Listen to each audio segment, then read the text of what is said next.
Kalau men kelentang lem yang men lo rim dan lak lo pada besi dan rang besi yang men pada tren dan rang besi yang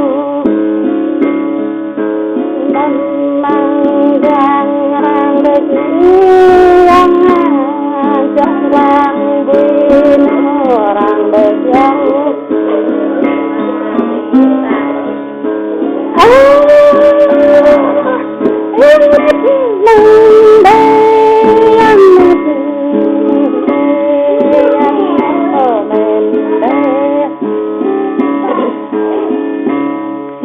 Karun tak peran ini yang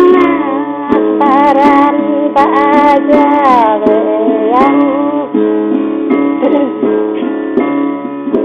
napa hebutnya yang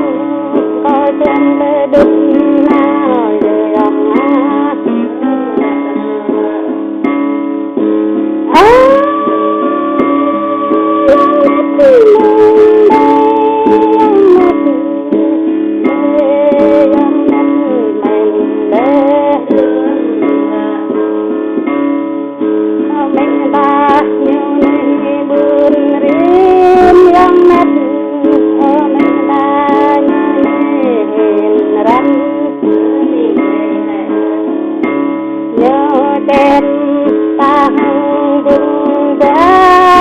yang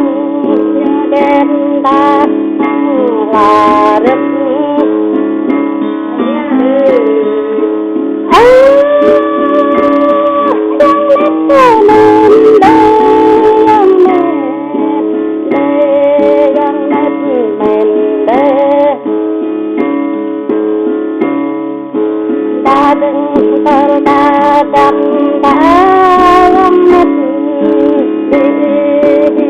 dan gradi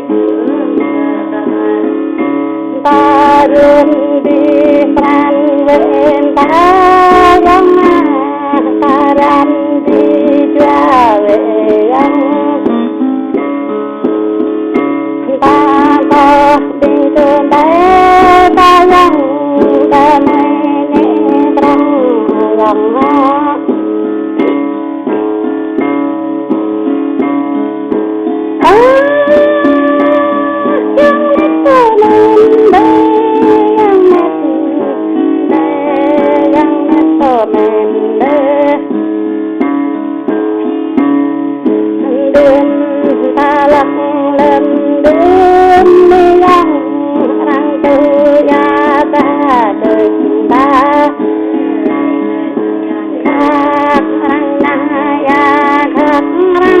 yang tung rawak gatung ta rupo tak ta yang